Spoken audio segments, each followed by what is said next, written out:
오늘 이 밤의 말씀은 우리가 지난 주일에 교회 설립 40주년 기념 예배로 드리고, 그리고 3부 예배에는 산돌 중앙교회 40년 이와 같은 제목으로 지나온 날들 속에 하나님께서 행하신 역사하심과 또 감사와 회고의 주제를 가지고 우리 선교 목사님께서 말씀을 주셨어요.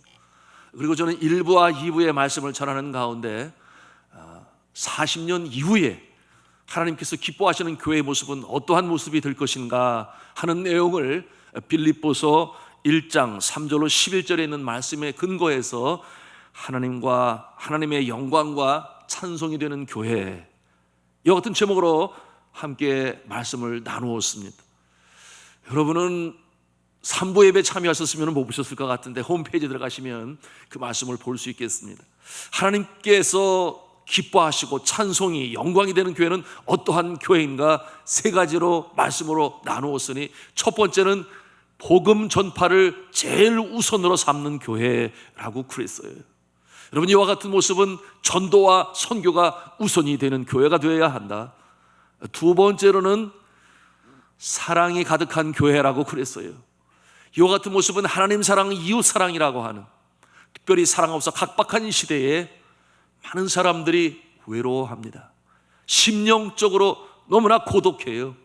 이 시대에 하나님의 사랑의 공동체인 교회는 사랑을 베풀어주는 교회가 되어야 되는데요, 여러분, 이와 같은 모습은 우리 교회의 두 번째 지표인 사랑하는 교회, 바로 그 모습인 것이죠. 그리고 마지막 세 번째는 의의 열매가 가득한 교회라고 말씀을 드렸어요. 여기서 말하는 의의 열매는 하나님께서 그의 사랑하시는 자를 통하여 삶 가운데, 심령 가운데 나타나는 열매를 말하는 것이니, 이와 같은 모습은 축복받는 성도의 모습인 것입니다. 그래서 사도 바울이 옥중에 있으면서 빌립보서를 쓸 때에 거기에 나오는 단어들 중에 자주 등장하는 단어가 있었으니 기뻐하라, 기뻐하라, 그런 단어였어요. Rejoice, rejoice라는 단어를 많이 사용했는데, 옥중에 있었으나 빌립보 교회만 생각하면 너무 마음이 기뻤어요. 간구할 때도 감사가 넘쳤어요. 사도 바울이 그처럼 기쁨과 감사로 자랑스럽게 여겼던 빌립보 교회, 그와 같은 모습은 바로 전도 선교하는 교회예요, 사랑하는 교회예요, 축복받는 교회다. 바로 우리 교회가 그와 같은 지표를 가지고 40년을 지금까지 주의 역사를 감당했는데, 이제는 좀 더 심화되어지고 더 확장되어지고 더 크게 역사하는 그와 같은 모습이 되는 우리 산돌중앙교회, 우리의 염원이요, 소원이요, 또한 기대와 소망입니다. 여러분, 지난 주일에 이렇게 오늘은 민족, 내일은 세계, 그리고 40이라고 하는 꽃꽂이를 참 예술적으로 잘 만드셨어요. 여하튼 이번 한 주간에 우리가 정말 기도해야 할 것은 40주년을 맞이하는 우리 산돌중앙교회가 이제 41주년, 2주년을 어떤 모습으로 방향을 정하고 나가야 할 것인가, 우리가 기도하고 소망 중에 결단하는 그와 같은 저와 여러분의 모습이 되시기를 주님의 이름으로 축복합니다.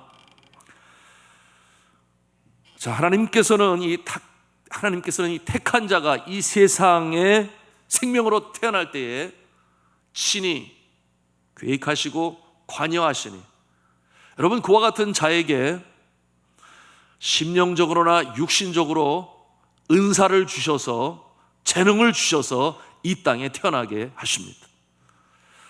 이와 같은 모습은 바로 택한 자에게 주시는 하나님의 사명을 이루게 하시는 방편인데요, 재능을 주셔서 태어나게 하신다. 그런가 하면은 어떠한 곳에서, 어떠한 나라에서, 어떠한 상황 가운데 누구의 자녀로서 태어나게 하시는가 하는 것까지도 하나님께서 미리 계획하시고 준비하셔서 태어나게 하시는 줄로 믿으시기 바랍니다. 처음 듣는 말씀 같습니까? 여러분, 성경에 분명히 이렇게 말씀하고 있어요. 내 어미 복중에 짓기 전에 내가 너를 먼저 알았다. 내가 너를 지명하여 불렀나니 너는 내 것이라. 그렇게 하나님께서 분명히 말씀하고 계시니, 여러분, 우연히 우리의 자녀가 태어나는 것이 아니라 하나님께서는 목적을 가지고 이 땅에 생명으로 태어나게 하시고, 여러 상황, 환경, 조건, 어떠한 가정, 어떠한 부모, 그런가 하면은 어떠한 상황 속에서 여러분 그와 같은 것까지 미리 계획하시고 나게 하시는 하나님의 손길, 여러분 우리는 오늘의 말씀을 통해서도 그 모습을 보고 있는 것이에요. 그러니 여러분 택함 받았음을 믿습니까? 자, 우리가 확실히 믿는다면 하나님께서 우리에게 분명히 하나님의 역사를 이루게 하시기 위하여 목적을 가지고 그 일을 이룰 만한 재능과 은사도 주셨는 줄도 믿으시기를 바랍니다. 여러분 이와 같은 모습이 복음 전하는 모습에도 나타나게 되니 유대인을 위하여 초대교회 믿음의 영들로 세운 자들은 누구였는가? 베드로와 야고보와 요한을 중심으로 복음을 전하게 합니다. 그들의 전도의 대상자들이 누구였는가? 유대인들이었어요. 그러나 이방인들을 위하여 하나님께서 따로 세운 주의 종들이 있었으니 오늘 성경 본문의 말씀에 나오는 바나바와 바울이 바로 그와 같은 모습인 것이에요. 왜 그렇게 서로 구별된 모습으로 사역을 감당하게 하셨을까요? 여러분 베드로와 야고보와 요한은 아시는 대로 이 갈릴리 바다 주변에 태어나서 어부의 모습으로 살다가 주님의 부름을 받아 주님의 제자가 되었어요. 그들은 누구보다도 유대인을 잘 압니다. 이스라엘의 문화를 잘 알아요.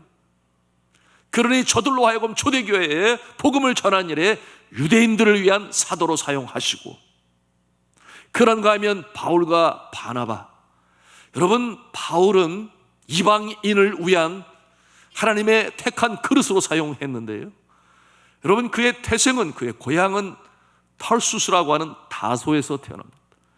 그것은 헬라 지방이에요. 헬라 언어를 사용합니다. 그러니 저가 태어나면서 이 헬라 문화에 익숙한 모습이 되는 것입니다. 상황 환경 속에 그를 그곳에서 태어나게 하시고 자랄 때에 헬라어가 능통합니다. 그러니 이방인들에게 다가가서 복음을 전하기 위한 특별한 그릇으로 그를 그렇게 성장시키고 성숙시키셔서 마침내 복음을 전하는 귀한 일로 사용하십니다.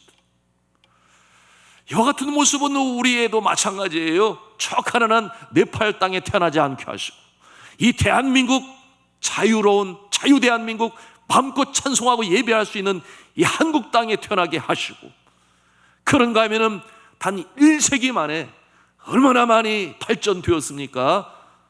한국의 패스포드는 넘버1이라고 그랬지요. 세계 어느 나라에 가더라도 웰컴, 이 한국인을 환영합니다.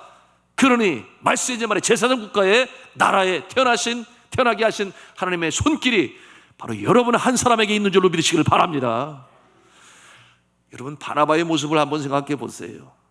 바나바와 바울이 이제 안디옥 교회 선교사로 파송을 받게 되는데, 바나바도 마찬가지로 예루살렘이 또는 이스라엘 땅이 그의 고향이 아니다 그 말이에요. 그는 구보로 섬에서 태어나게 되었으니, 여러분 이 구보로 섬은 지중해 해안에 있는 큰 섬인데 오늘날에는 사이프러스라는 그렇게 우리가 부르고 있습니다. 그 섬에서 태어났으니 헬라어가 능통합니다. 이방 문화가 능통합니다. 예수를 믿게 되었어요. 그러니 복음을 들고 나아갈 때 그 환경 상황 속에서 태어나게 하시고 복음에 대한 열정뿐만 아니라 선한 마음을 가지고 있었으니 관계 중심의 사람, 착하고 선하여 자신의 밭을 팔아 어려운 자들을 나누었었던, 사람들에게 존경을 받고 성령이 충만한 바나바로 하나님께서는 키우셔서 초대교회에 복음을 전하는 일에 이처럼 이방인을 위한 놀라운 전도자로 사용했던 모습을 우리가 보는 것입니다. 여러분 하나님께서 여러분 한 사람 한 사람을 향하여 어떠한 계획을 가지고 어느 집안에 또 대한민국에 태어나게 하셨을까요? 여러분 그와 같은 것을 생각하는 것은 굉장히 중요한데, 특별히 청소년기를 거치면서 청년기를 맞이하는 자들은 나의 인생관, 나의 가치관, 나의 세계관, 왜 하나님이 나를 살게 하시는가, 왜 이 땅에 태어나게 하셨는가, 왜 예수 믿게 하셨는가 하는 것을 생각하면서 자신의 삶의 목적이 하나님의 꿈이 되고 나의 꿈이 되고 하나님의 비전이 되고 나의 비전이 되어서, 그래서 하나님께서는 그 뜻대로 부르심을 받은 자들에게 모든 것이 합력하여 선을 이루게 하시는데, 우리 마음 가운데 소원을 두고 행하신다 그러셨어요. 소원을 두고 행하신다. 하나님의 선하신 뜻을 위하여 이와 같은 모습으로 인생을 살게 되니 여러분, 평범하게 그저 그렇게 나은 사람 주스기도 바쁜 그와 같은 모습이 아니라 산후의 동리가 되고 등경의 등불이 되어 선한 영향력을 미칠 수 있는 존재로 이 세상을 살아가는 것입니다. 자, 오늘 우리는 이제 사도행전 13장을 통해서 이처럼 은사별로, 재능별로 사명을 주시고 주의 나라를 이루어 나가시는 이 하나님의 손길을 대합니다. 에베소서 4장 11절에 보여주시는 것처럼 하나님께서는 교회를 위하여 다양한 은사를 주시니 그 모습이 초대교회 여러 직분자의 모습으로 나타나지 않습니까? 사도로, 선지자로, 복음 전하는 자로, 그리고 목사와 교사로, 감독으로, 장로로, 집사로, 여러분, 이와 같은 여러 가지 직분을 주어서 그 능력에, 재능에 걸맞는 은사에 걸맞는 모습으로 주의 몸된 교회를 든든히 세워나가심을 믿으시기 바랍니다. 자, 오늘 성경에 보니 안디옥 교회의 선지자들과 교사들이 5명이 있었어요. 그 중에는 분봉왕 헤롯의 젖동생 마나엔이라고 하는 사람도 있었어요. 이게 무슨 말이냐? 왕궁에서 왕자, 공주와 함께 자란 사람이 예수를 믿게 되었고 교회의 리더가 되었습니다. 여러분, 저는 이 안디옥 교회는 다양한 군의 은사를 가진 하나님의 사람들이 함께 예배의 공동체로, 선교의 공동체로 준비되어 있었습니다. 여러분, 이 안디옥이라고 하는 도시는 이 로마 시대에 있어서 굉장히 중요한 도시였어요. 그리고 이스라엘 땅이 아니라 이방인의 땅에 세워진 도시였으니 그곳에서 세워진 이 안디옥 교회는 이처럼 선교적인 사명을 감당할 준비를 하고 있었던 교회니 초대교회에 선교적인 영향력을 미친 3대 교회 중에 한 교회였습니다. 첫 번째 교회는 예루살렘 교회예요. 두 번째 교회는 로마 교회예요. 세 번째 교회는 바로 이 안디옥 교회가 되는 것입니다.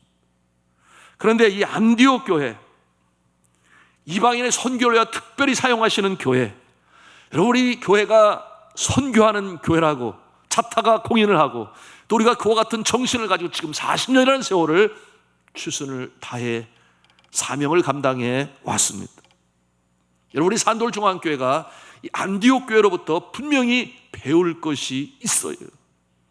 40주년을 맞이하고 또 41주년을 바라보는 이 중요한 즈음에 오늘 이 금요 기도회 말씀을 통하여 안디옥 교회를 통하여 우리 산돌중앙교회가 지향할 바가 어떠한 모습인가 저는 함께 나누기를 원하는 것입니다.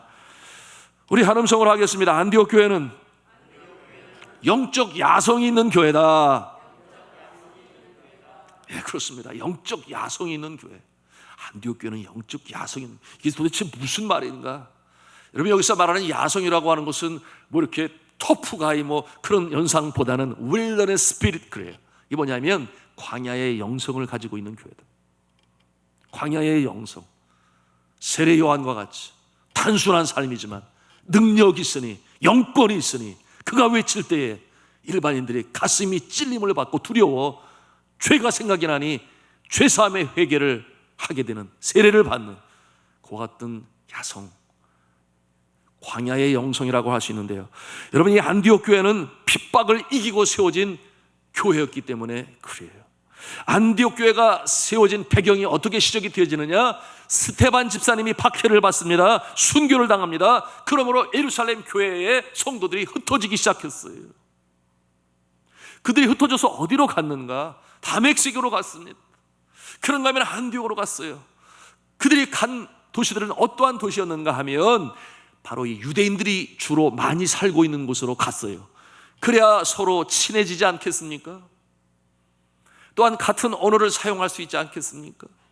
여러분, 미국으로 도미를 하게 되면 제일 먼저 도착하는 도시가 태평양을 건너 로스앤젤레스라고 하는 LA에 한국 사람들이 지금도 가장 많이 살고 있어요. 그렇게 안디옥까지 간 저들이 그곳에 있는 유대인들에게 복음을 전하고, 그러는 가운데 또 이방인들에게도 복음을 전하여 세워진 교회가 되었으니 안디옥 교회였다. 다시 말하면 핍박이 그들의 영성을 형성하는 데 중요한 요인이 되었다. 나그네의 모습으로, 피난민의 모습으로, 그러나 믿음을 저버리지 않은 모습으로 그 안디옥에서 복음으로 증거하게 되니 여러분, 그저 순탄하게 신앙생활했던 그런 모습만이 아니라 그야말로 산전, 수전, 공중전 할 것 없이 그 핍박과 어려움 속에서 영적인 야성을 가지고 세워진 교회가 되었으니 웬만한 일에 끄떡이 없어요. 거기에 대한 모습으로 나타나는 결과가 어떤 모습이었느냐? 우리 교회만으로는 만족하지 않는다. 우리는 또다시 새로운 교회를 시작한다. 여러분, 이 선교와 전도의 불영렬이 아주 뜨거운 모습으로 나타나는 것이, 여러분, 이와 같은 모습은 핍박 속에서 자라난 교회의 모습인 것이, 우리 산돌 중앙교회가 이제 세계를 가슴에 품고 열방을 가슴에 품어 선교사를 보내고 교회들을 세우고, 여러분, 네팔에 세워진 신학교를 통하여 지금도 매년 신학생들이 배출이 되어지니 교회가 세워지지 않은 히말라야 산 골짜기마다 이제는 교회가 세워지고 찬송 소리가 울려 퍼지고 하나님을 창조주로 예배하는 그 모습들이 지속적으로 매년 늘어나고 있으니 얼마나 감사합니까? 여러분, 그와 같은 모습을 바라보면서 우리가 주 앞에 감사해야 되고, 그러나 중단 없는 전진이라는 말도 있는데, 이처럼 교회 없는 지역에 교회를 세운다, 이 선교하는 열정을 가지시기를 주님의 이름으로 축복합니다. 그것이 바로 주님이 기뻐하시는 빌립보 교회의 모습이요, 복음을 우선적으로 삼았던 교회, 그리고 오늘 안디옥 교회의 이 영적 야성, 또다시 우리는 교회를 세운다, 그러므로 선교사를 또 보낸다, 이와 같은 모습이 있었던 것입니다. 자, 두 번째로 따라서 하겠습니다. 철저히 교육하는 교회였다. 철저히 교육하는 교회였다. 여러분, 이 안디옥 교회는 이 받은 바 믿음을 체계화하고 그리고 그것을 가르치는 일에 보통 열심히 있었던 교회가 아니었습니다. 대단했어요. 가르치는 일에 열심히 있었습니다. 여러분, 사도행전 11장 25절 찾아가서 읽도록 하겠습니다. 사도행전 11장 25절 26절 말씀 같이 읽습니다. 시작. 바나바가 사울을 찾으러 다소에 가서 만남의 안디옥에 데리고 와서 둘이 교회에 1년간 모여 있어 큰 무리를 가르쳤고 제자들이 안디옥에서 비로소 그리스도인이라 일컬음을 받게 되었더라. 아멘. 자, 이처럼 바나바가 사울을 데려다가 큰 무리를 가르쳤다.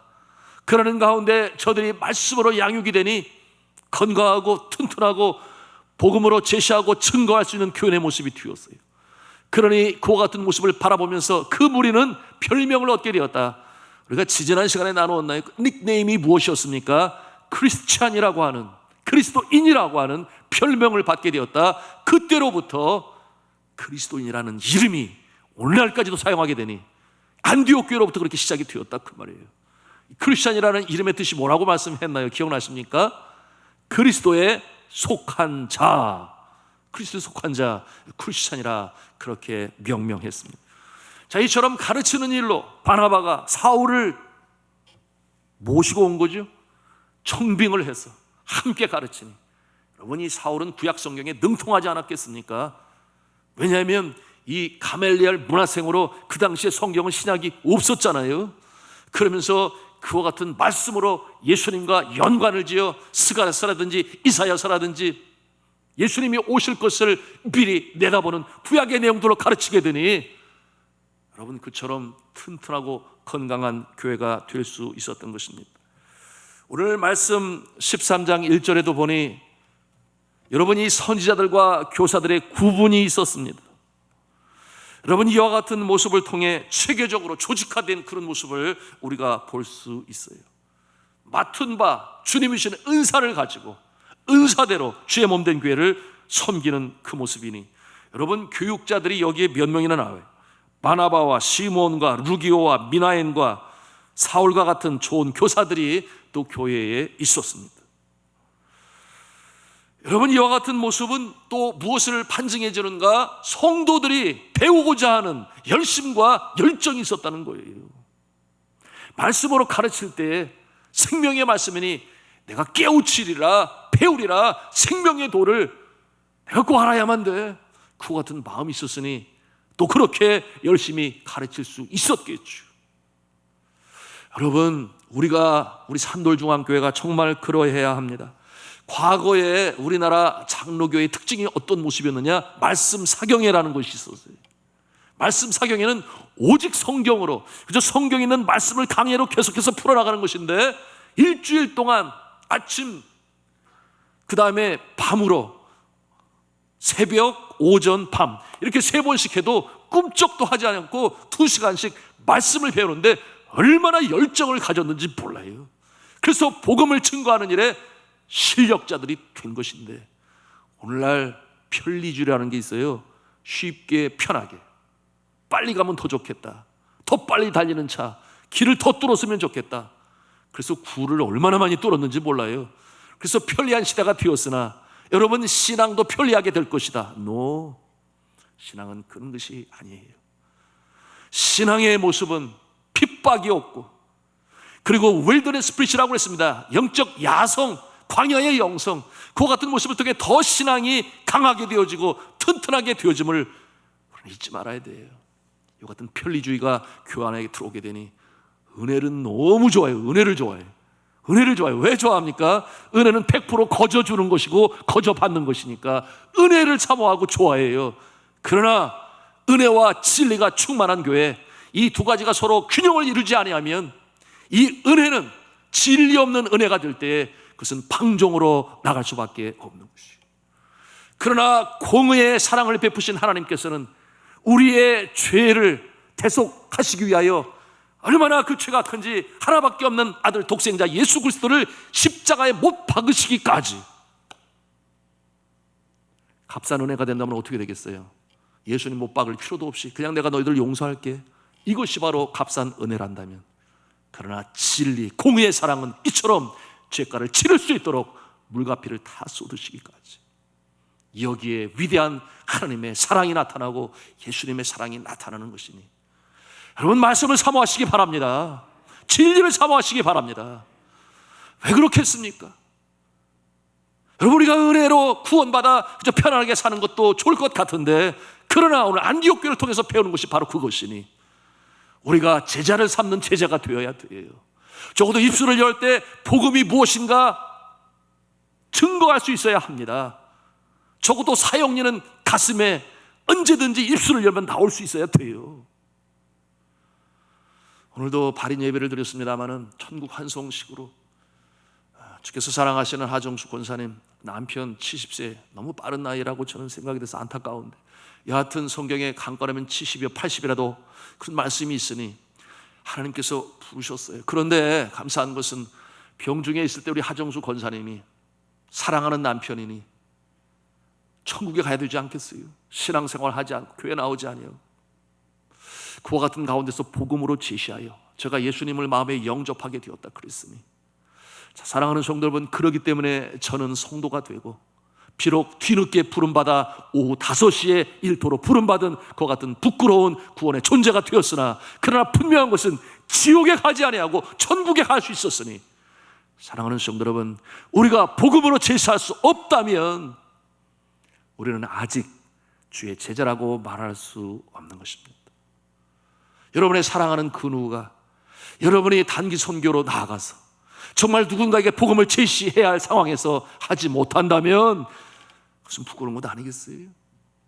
자, 이 안디옥 교회는 교육으로 충실하여 하나님의 말씀으로 저들이 배우고 또 마음에 담아서 저런 복음을 제시할 수 있는 능력자들이 있는 교회가 되었다. 우리 산돌의 성도들이 다 그렇게 되시기를 주님의 이름으로 부탁합니다. 제가 한국에 들어와서 말씀을 전할 때에 그렇게 기도하고 계획을 세웠지요.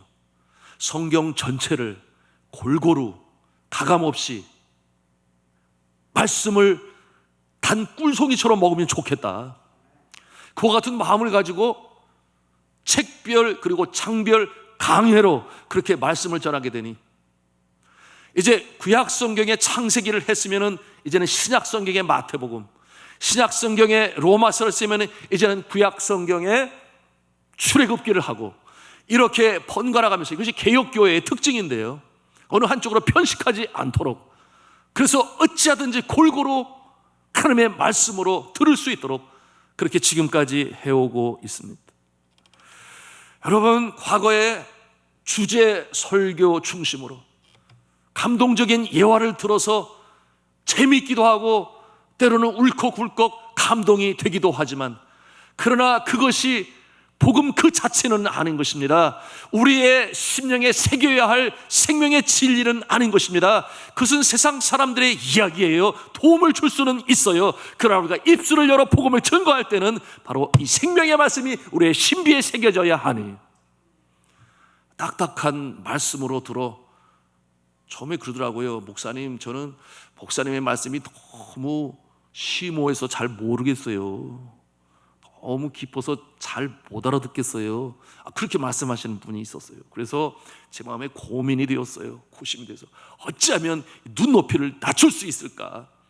그래서 주일 낮 설교는 제일 쉽게, 예화들이 대부분 이제 주일 설교에 등장을 하지요. 같은 그와 같은 모습으로. 그러나 새벽 기도에는 그저 말씀 강의 중심으로 이렇게 하면서 눈높이를 낮추려고 했는데, 어느 날 한 집사님이 나이가 연로하신 분인데 저는 목사님 말씀이 너무 좋아요, 그러는 거예요. 그래서 아이고 할렐루야다, 감사하다, 이제 알아듣기 시작하시나 뭐 이랬더니 하시는 말씀이래요.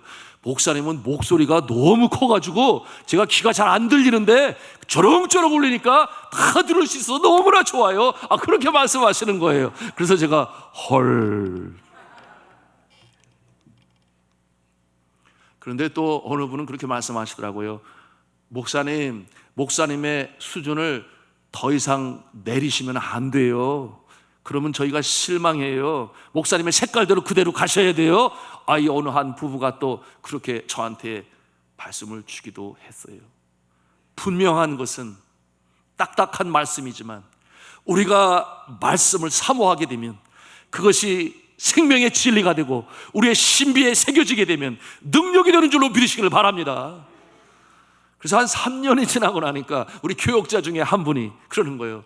요즘에 목사님의 설교가 들리기 시작해요. 들리기 시작하니 얼마나 좋은지 모르겠어요. 그러면서 열심히 새벽에 귀를 기울이고 말씀을 듣는데요, 제 자랑하는 것이 아니라 사랑하는 성도 여러분, 말씀도 훈련이 필요한 줄로 믿으시길 바랍니다. 생명의 말씀으로 듣고 내가 입술을 열어 전할 수 있는, 그래서 영혼이 돌아오는 모습을 보면 말씀을 사모할 수밖에 없어요. 여러분이 안디옥 교회와 같이 하나님의 말씀으로 철저하게 교육이 되어지고 또 교육을 받아서 어느 곳에서든지 복음을 증거할 수 있는, 제시할 수 있는, 전도할 수 있는 신력자들 되시기를 주님의 이름으로 축복합니다. 자, 세 번째 우리 하나님 성원했습니다. 기도하는 교회였습니다. 너무나 당연하죠. 근데 온 성도가 아주 열심히 기도하는 교회가 안디옥 교회였어요. 여러분 2절 말씀 같이 13장 2절 말씀 읽도록 하겠습니다. 시작. 주를 섬겨 금식할 때에 성령이 이르시되 내가 불러 시키는 일을 위하여 바나바와 사울을 따로 세우라 하시니. 아멘. 주를 섬겨 금식할 때에 성령께서 말씀하셨다고 그랬어요.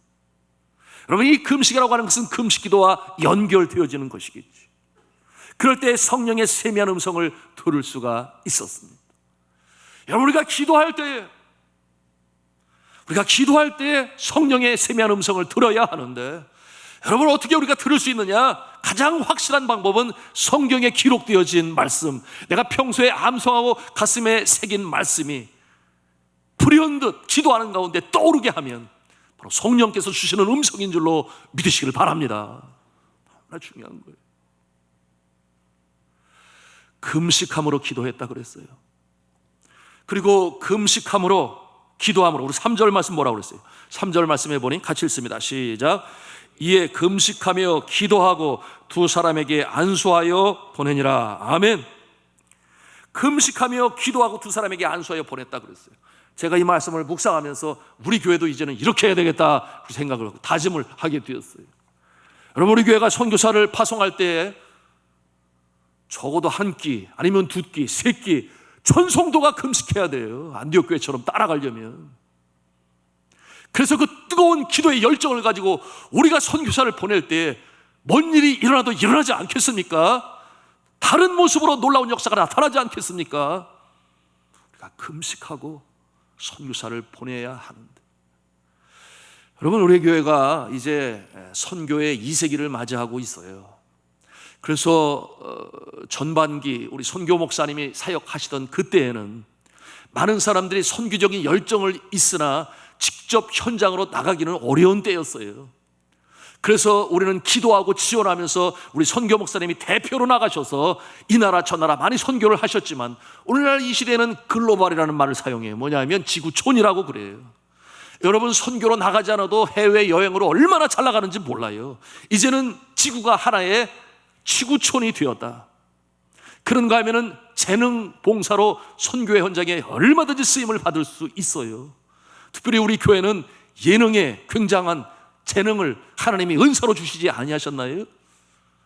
그래서 음악에 뛰어나니, 여러분, 음악으로 선교할 수 있는 장이 네팔만 해도 리빙스턴 학교가 있고, 벌써 그래서 이수근 지사님인가 또 우리 임방울 선생님 다녀오셨습니다마는 우리의 자녀들 가운데 음악을 전공하는 자들이 한두 명이 아니다 그 말이에요. 그래서 이제 이 세기의 선교의 모습은 저는 그렇게 자주 나가지 않아요. 이곳에서 훈련을 시켜서, 그리고 내보내서 우리 온 성도가, 우리 자녀들이, 그리고 파송받는 선교사들이 선교를 하면 나 혼자 열심히 뛰어다니는 것보다 5배, 10배가 더 할 수 있다, 이런 확신을 가지고 이제는 추진하고 진행하고 있는데, 그런가 우리 교회에 보니까 또 미술을 전공하신 분들이 계시더라고요.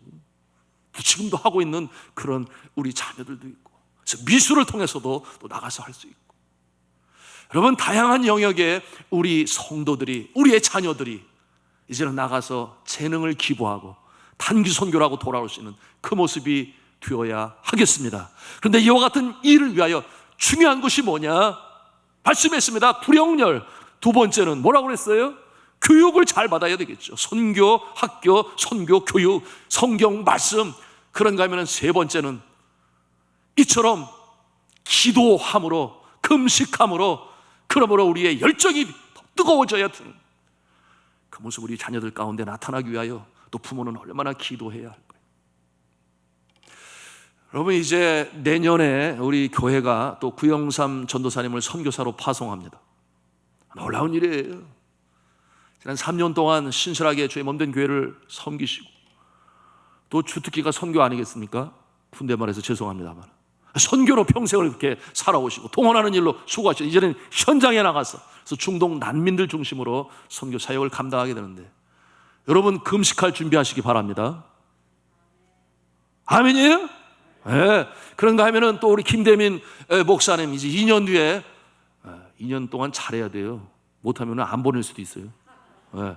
하여튼 잘하면 인도네시아로 우리가 다시 파송을 하는데, 그때도 또 우리가 이제는 금식하고 보내서 정말 안디옥 교회와 같이 21세기의 안디옥 교회, 산돌중앙교회, 그러므로 이 선교의 사명을 지속적으로 더 풍성하게 놀랍게 이뤄나가는 우리 산돌중앙교회, 그리고 우리 성도가 다 되시길 주님의 이름으로 축원합니다.